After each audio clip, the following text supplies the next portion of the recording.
आप सभी को नमस्कार। तो फाइनली आज हम लोग करने वाले हैं श्रम कानून से संबंधित 20 एमसीक्यूज। और ये बहुत इंपॉर्टेंट एमसीक्यूज होने वाले हैं क्योंकि आपको पता ही है कि ऑप्शन में से और कंटेंट निकल के आते हैं। तो श्रम कानून आपका जो लेबर इंस्पेक्टर और लेबर ऑफिसर का पेपर होने वाला है उसमें आपको 15 मार्क्स का देखने को मिलेगा और वेटेज अच्छा खासा है। और सबसे बड़ा चीज़ ये है इसमें कि इसके बारे में अभी मतलब कोई आइडिया नहीं कि क्वेश्चंस कैसे आएंगे। तो हमने अलग अलग अधिनियम का अध्ययन किया और फिर इस एमसीक्यूज को मैं आपके सामने ला रहा हूँ। 20 एमसीक्यूज रहेंगे, डिटेल पे रहेंगे, तो वीडियो को अंत तक देखिएगा। और आप अगर चैनल पे नए होंगे तो चैनल को सब्सक्राइब जरूर कर लीजिएगा। अगर आप लोग श्रम निरीक्षक और हॉस्टल वार्डन का टेस्ट सीरीज लेना चाह रहे हैं तो वो ऑलरेडी आपका चल रहा है। तो श्रम निरीक्षक का टेस्ट सीरीज चल रहा है, हॉस्टल वार्डन का आज या कल से जो आपको नया टाइम टेबल देखने को मिल जाएगा। प्राइस सिर्फ और सिर्फ 299 पे, तो आप इसे पहले कमेंट से जाके परचेस कर सकते हैं। साथ ही हम लोग का मैथ्स का भी एक स्पेशल क्लास चल रहा है। अगर आप अंबिकापुर से हैं तो ऑफलाइन क्लासेस चल रही है, और अगर आप कहीं से भी दूसरे जगह से भी हैं और ऑनलाइन माध्यम से हमसे जुड़ के पढ़ना चाह रहे हैं तो कल से हम लोग का एक ऑनलाइन मैथ्स का बैच स्टार्ट हो रहा है, लाइव रहेगा। तो आप इस कॉन्टैक्ट डिटेल पे व्हाट्सअप करके जानकारी प्राप्त कर सकते हैं। चलिए शुरू करते हैं। हम लोग आते हैं हम लोग के श्रम कानून से संबंधित जितने भी क्वेश्चन है उस पर। ठीक है, श्रम कानून बहुत इंपॉर्टेंट है, एक एक करके सारा चीज़ों को देखते हैं। एक एक करके आएंगे। सबसे पहला क्वेश्चन है आप लोगों के लिए, अंतर्राष्ट्रीय श्रम संगठन किस वर्ष अस्तित्व में आया? ऑप्शन देखते हैं, 1945, 1919, 1947 या 1928। बताइए सही आंसर क्या हो जाएगा। इसका जो सही आंसर है वो हो जाएगा आपका ऑप्शन नंबर बी के साथ चलिएगा, 1919 इसका सही आंसर है। देखिए 1919 इस टाइम पे आपका हुआ था वर्ल्ड वॉर वन की समाप्ति हुई थी। आपको पता है कि 1914 से 1918 आपका वर्ल्ड वॉर 1 चला। फिर जैसे ये खत्म हुआ उसके बाद एक संधि हुई थी, इसको बोलते हैं आपको वर्सायस की संधि। आपने इसको इंडियन हिस्ट्री में जरूर पढ़ा होगा। वर्सायस की संधि हुआ था, इसी के द्वारा ही ओटोमन एम्पायर को तोड़ करके टर्की भी बनाया गया था। अब इसी में जो है हमने क्या किया था, एक एजेंसी के रूप में हमने क्या किया था, संधि द्वारा एक राष्ट्र संघ की एक संबंधित एजेंसी के रूप में इसकी स्थापना हुई थी। शुरू में इसका नाम ये नहीं था, अंतर्राष्ट्रीय श्रम संगठन। फिर 1969 में एक और डेट है जिसको आपको याद रखना है, 1969। इस डेट पे ये जो अंतर्राष्ट्रीय श्रम संगठन है इसको नोबेल प्राइज भी मिला हुआ है, नोबेल प्राइज से भी इसको सम्मानित किया गया। तो ये दो तिथि आपको याद रखना है, सेवर्स की संधि, वर्साइस की संधि 1919 और 1969, इस डेट पे इसको नोबेल पीस प्राइज मिला हुआ है। अगला, अंतर्राष्ट्रीय श्रम संगठन का मुख्यालय कहाँ स्थित है? जेनेवा, पेरिस, न्यूयॉर्क या इटली? तो इसका आंसर है ऑप्शन नंबर ए के साथ चलिएगा, जेनेवा। जेनेवा स्विट्जरलैंड में आपको इसका मुख्यालय मिलेगा। अब और डिटेलिंग अगर हम लोग बात करें, जब हम लोग इसको देखते हैं ILO इंटरनेशनल लेबर ऑर्गेनाइजेशन, तो इसमें कितने सदस्य हैं ये भी पूछ सकता है। तो इसमें है 187 मेंबर्स। टोटल आपको 187 मेंबर्स मिलने के लिए मिलेंगे। और आपसे पूछ सकता है एक और चीज कि महानिदेशक इसकी अभी रिसेंट में कौन है? महानिदेशक इसके आपको पूछ सकता है, मतलब अध्यक्ष कौन है। तो इनका नाम याद रखिएगा, इनका नाम है Gilbert Houngbo. Gilbert Gilbert Houngbo. ठीक है, इनको 2022 में ही अध्यक्ष बनाया गया और 5 साल के लिए भी रहेंगे। अंतर्राष्ट्रीय श्रम दिवस किस दिन मनाया जाता है? 1 जनवरी, 1 मई, 1 नवंबर या 1 जून? तो इसका सही आंसर है 1 मई को मनाया जाता है। इससे रिलेटेड मैंने ऑलरेडी पहले भी क्वेश्चन कराया हुआ है आपको। और ये कब से मनाया जा रहा है इसको भी देख सकते हैं। देखिए भारत में अगर हम लोग बात करें, क्योंकि हम लोग भारत के हिसाब से देखेंगे, तो भारत में पहला मजदूर दिवस मनाया गया था आपका 1 मई 1923 को। तो ये डेट आपका इंपॉर्टेंट हो जाता है क्योंकि 1 मई आ चुका है। अभी आपको इसको मनाते हुए भारत को पूरे के पूरे 100 साल हो चुके हैं। तो बड़ी उपलब्धि है, तो इससे रिलेटेड क्वेश्चन पूछा जा सकता है। ठीक है, लेबर किसान पार्टी ऑफ हिंदुस्तान, सबसे पहली बार लेबर किसान पार्टी ऑफ हिंदुस्तान द्वारा मद्रास में इसको मनाया गया था। तो ये इंपॉर्टेंट इन्फॉर्मेशन कुछ एक्स्ट्रा। अगला, छत्तीसगढ़ में श्रम मंत्रालय किनके अधीन आता है? शिव कुमार डहरिया, उमेश पटेल, कवासी लखमा या मोहम्मद अकबर? श्रम मंत्रालय अपने पास भी है ना। cg.gov.nic.in करेंगे आप तो लेबर जो डिपार्टमेंट है वो आपको मिल जाएगा। इसका जो सही आंसर है वो हो जाएगा आपका ऑप्शन नंबर ए के साथ चलेगा, शिव कुमार डहरिया इसका सही आंसर है। उमेश पटेल जी ये शिक्षा मंत्री पे आएंगे, कवासी लखमा ये आपको पता है, मोहम्मद अकबर ये आपको पता है। मनरेगा के अंतर्गत छत्तीसगढ़ में कितने दिनों का श्रमिक रोजगार दिवस सृजित किया जा रहा है? 100 दिन, 150 दिन, 204 दिन या 221 दिन? बताइए सही आंसर क्या हो जाएगा। छत्तीसगढ़ में बोला है ना, क्वेश्चन को अच्छे से देखिएगा। अब इस चीज को ध्यान रखिएगा, अगर आपका पूछता इंडिया तो करते 100 दिन, लेकिन छत्तीसगढ़ में हम लोग 50 दिवस का अतिरिक्त जो है श्रमिक रोजगार सृजित करते हैं। ठीक है, अब मनरेगा के बारे में देख लेते हैं। पहले इसको बोलते थे नरेगा। एक आया नरेगा एक्ट, और ये एक्ट आया है आपका 2005 में। बाद में इसको मनरेगा कर दिए, मतलब महात्मा गांधी नरेगा के नाम से हम लोग इसको जानते हैं। महात्मा गांधी राष्ट्रीय ग्रामीण रोजगार गारंटी अधिनियम, ये जो है आपको प्रोवाइड कराता है क्या? Right to work guarantee. मतलब यहाँ पे 150 दिन जो लिखा हुआ है ना, तो 150 दिन जो श्रमिक है उनको काम करने की गारंटी होती है। मान लीजिए वो आए, अप्लाई किए, पंजीकृत है, अप्लाई किए और उनको काम नहीं मिल रहा है, तो 15 दिन के अंदर उनको काम नहीं मिल रहा है, तो उनको फिर उसके लिए मतलब बेरोजगारी भत्ता मिलेगा। आपको काम नहीं करने का भत्ता मिलेगा अगर आपको काम नहीं मिल रहा है, तो यहाँ पे ये सारी सुविधा है इस पे। किसी वयस्क कर्मकार के लिए एक सप्ताह में काम करने हेतु अनुमत घंटे की अधिकतम संख्या कितनी है? 35 घंटे, 40 घंटे, 45 घंटे या 48 घंटे? बताइए सही आंसर क्या हो जाएगा। एक सप्ताह में आपको कितने घंटे, मतलब जो श्रमिक है उनको कितने घंटे काम करना, वयस्क रहे तो?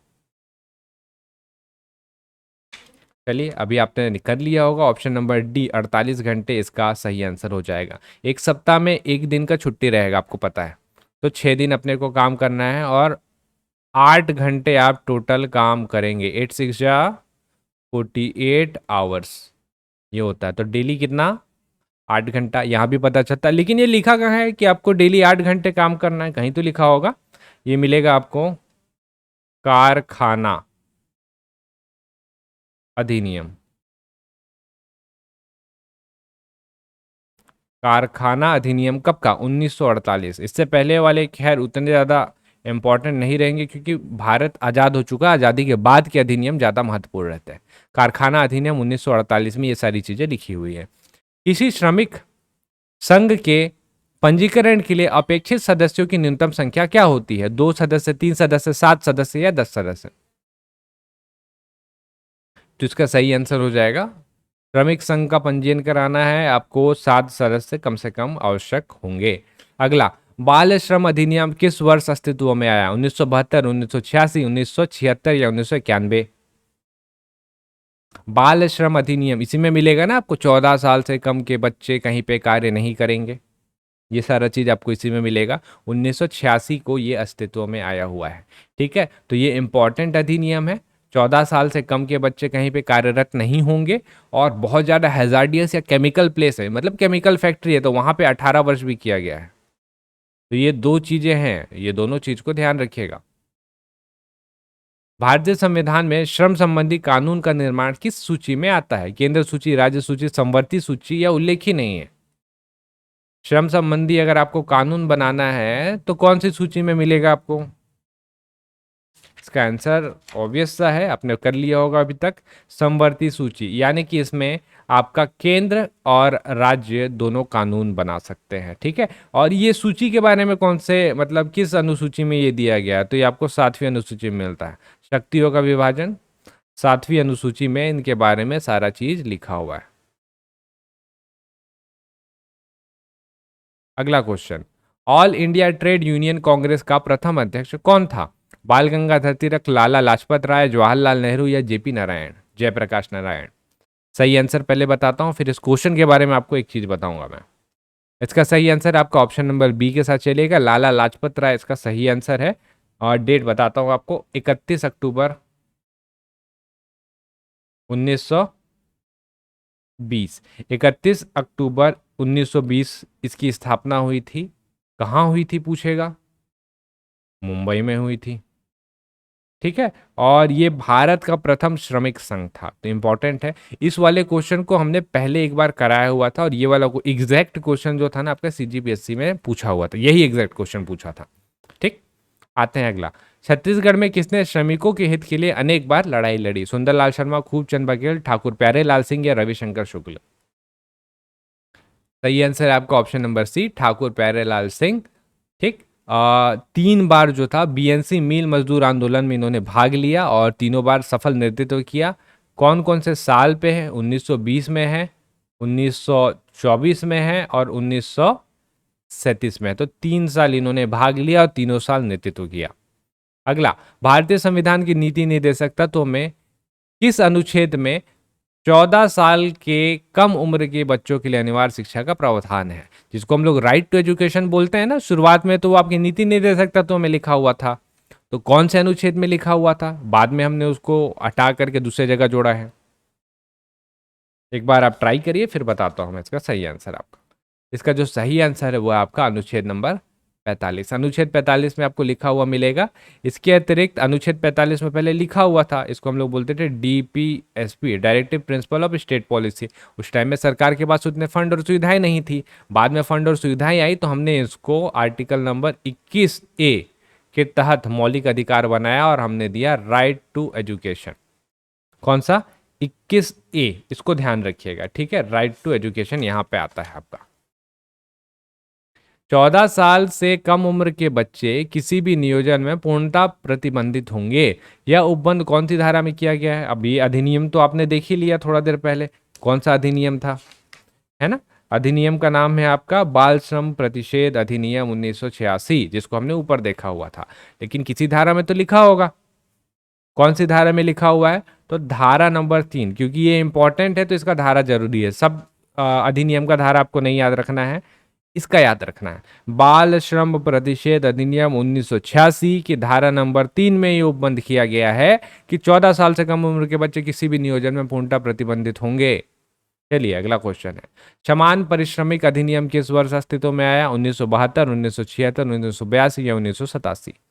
तो समान पारिश्रमिक अधिनियम मतलब एक समान कार्य के लिए पुरुष और स्त्री दोनों को समान वेतन मिलेगा। ठीक है, तो ये आया आपका अस्तित्व में ऑप्शन नंबर बी, समान पारिश्रमिक अधिनियम 1976। और इसमें एक बार संशोधन भी हुआ है, इस संशोधन को भी ध्यान रखिए। कभी कभी पूछता है कि अंतिम बार संशोधन कब हुआ था, तो ये हुआ है आपका संशोधन 1987 में संशोधन हुआ है। अगला, वेतन भुगतान अधिनियम 1936 के अंतर्गत कटौती का प्रावधान किस धारा में है? जब हम लोग वेतन देते हैं तो देखिएगा अलग अलग टाइप की कटौतियाँ होती है। अगर आपने कुछ गलत कर दिया तब भी कटौती हो सकती है, पीएफ की कटौती हो सकती है। तो किसी न किसी धारा में तो प्रावधान होगा ना, धारा 5, धारा 6, धारा 7 या धारा 8? इसका सही आंसर है आपका ऑप्शन नंबर सी के साथ चलिएगा, धारा 7 इसका सही आंसर है। बाकी धाराएं देख लेते हैं। ठीक है, अब पहले इसको समझ लीजिए। धारा 7, अगर आप बात करते हैं सहकारी संस्था में, तो सहकारी संस्था में कुल वेतन का आपका 75% तक काटा जा सकता है। लेकिन सहकारी संस्था के अलावा आप बाकी किसी भी अन्य संस्था में बात करें तो आपके कुल वेतन का 50% से ज़्यादा नहीं काटा जा सकता। तो सामान्य स्थिति पे आपका 50% ही सही आंसर होगा। 50% का मतलब क्या है? ग्रेचुइटी काट लीजिए आप, आपने क्या अपसेंट किया तो उसका पैसा आपको काटना है, आपने सामान कोई तोड़फोड़ कर दिया तो उसका पैसा काटना है। सबको मिला के आप 50% से ज़्यादा किसी श्रमिक का वेतन नहीं काट सकते। वेतन भुगतान अधिनियम 1936। ठीक, अब आते हैं इसमें कुछ चीज़ों को और ऐड करते हैं, जैसे धारा 8। धारा 8 में मिलेगा आपको फाइन या जुर्माना।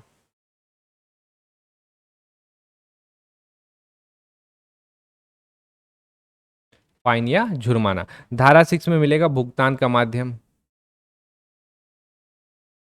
जैसे आजकल देख रहे हैं आप online payment, bank to bank, मतलब डायरेक्ट बैंक ट्रांसफर हो जा रहा है, तो ये सारा भुगतान का माध्यम क्या होगा? कैश देंगे, बैंक में देंगे। धारा 5, धारा 5 में वेतन भुगतान के नियम, मतलब 10 तारीख तक पेमेंट कर देंगे, अगले महीने के 2 तारीख तक पेमेंट कर देंगे। ये सारा आपको फिर धारा 5 में भी देखने को मिलेगा। अगला, छत्तीसगढ़ में न्यूनतम दरों का निर्धारण वर्ष में कितनी बार किया जाता है? 1, 2, 3 या 4? न्यूनतम मजदूरी दर ही है ये भी क्वेश्चन, तो न्यूनतम दरों का निर्धारण किया जाता है आपका ऑप्शन नंबर बी के साथ। चलिए 2 बार, अब इसको समझिएगा। छत्तीसगढ़ में वर्ष में 2 बार, कब कब? आपका एक तिथि है 1 अप्रैल और दूसरा तिथि है आपका 1 अक्टूबर।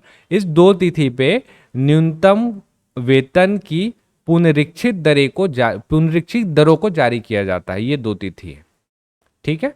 अब ये वही आपका न्यूनतम वेतन अधिनियम 1948 ऊपर वाला जो हमने, अच्छा वेतन अधिनियम में आएगा, न्यूनतम वेतन में नहीं आएगा। ये आएगा आपका वेतन अधिनियम 1948। न्यूनतम दरें जो है आपका आएगा वेतन अधिनियम, कौन सा? 1948। कौन सी धारा में प्रावधान है? धारा जरूरी है, हर जगह का नहीं लेकिन कहीं कहीं का। धारा 3 में ये प्रावधान दिया गया है, ठीक है। अब भारत के स्तर पे देखेंगे तो ये जो है आपका पुनरीक्षित दरें का जारी करने वाला कौन है? तो जारी करता रहता आपका अखिल भारतीय उपभोक्ता मूल्य सूचकांक। अगला, छत्तीसगढ़ श्रम कल्याण मंडल का गठन किस वर्ष हुआ? 2000, 2001, 2005 या 2008? आराम से बनेगा ये, ठीक। ऑप्शन नंबर ए 2000 इसका सही आंसर है। एक और है जिसका गठन हुआ था आपका 2008 में, वो कौन है? छत्तीसगढ़ भवन एवं अन्य संनिर्माण कर्मकार कल्याण मंडल। आपने नाम सुना होगा, जब लेबर जो इसका है श्रम विभाग, उसकी वेबसाइट में जाएंगे तो वहाँ पे मिलेगा आपको छत्तीसगढ़ भवन एवं अन्य संनिर्माण कर्मकार कल्याण भवन, तो उसका गठन हुआ है आपका 2008 में। अगला क्वेश्चन है, किसी भी श्रमिक को हड़ताल से कितने दिन पूर्व हड़ताल की सूचना नियुक्ता होगा? यहाँ पे नियुक्त लिखा गया है, नियुक्ता को देना पड़ेगा, को देना होता है। 30 दिन पहले, 50 दिन पहले, 60 दिन पहले या 14 दिन पहले? सही आंसर है आपका ऑप्शन नंबर सी, 60 दिन पहले अपने को बताना पड़ता है। अगला, 10 साल का कोई बालक अगर किसी फिल्म पर कार्य करता है, फिल्म में काम करता है, तो क्या वो बाल श्रम की श्रेणी में आएगा? आएगा? नहीं आएगा? इसके लिए कोई प्रावधान नहीं है या इनमें से कोई नहीं? आपने देखा तो है बहुत सारा, आपने अभी बोला कि यहाँ 14 साल से कम उम्र के बच्चे जो है, 14 वर्ष से कम उम्र के बच्चे अगर कोई काम कर रहे हैं तो वो बाल श्रम की श्रेणी में आते हैं। तब ये 10 साल का बच्चा है, ये भी तो काम कर रहा है किसी फिल्म में, तो आएगा क्या या नहीं आएगा? बताइए सही आंसर क्या होगा? इसका सही आंसर होगा ऑप्शन नंबर बी, नहीं आएगा। अब क्यों नहीं आएगा इसको समझिएगा। बाल श्रम की श्रेणी पे आना चाहिए एक्चुअली में, लेकिन नहीं आएगा। इसकी जो व्याख्या है वो ये है कि ये बच्चे के क्रिएटिव विकास के लिए आवश्यक है, ठीक है। इससे क्या है, बच्चे का क्रिएटिविटी जो है ना इनहेंस बढ़ रहा है, बच्चे का क्रिएटिविटी बढ़ रहा है, इस वजह से जो है ये नहीं आएगा। जन्मे बच्चे से शूटिंग करवाते हैं, होता है, तो ये नहीं आता। और आप लोगों के लिए अंतिम क्वेश्चन है, राष्ट्रीय श्रम आयोग की स्थापना कब हुई थी? 1948, 1966, 1955 या 1971? बताइए, राष्ट्रीय श्रम आयोग की स्थापना कब हुई थी? तो राष्ट्रीय श्रम आयोग की स्थापना ऑप्शन नंबर बी के साथ करिएगा, 1966 को हुई थी, दिसंबर 1966। पहला तो ये याद रखना है। और इसके पहले अध्यक्ष कौन थे? तो रिटायर्ड जज थे आपके पीडी गजेंद्रकड़।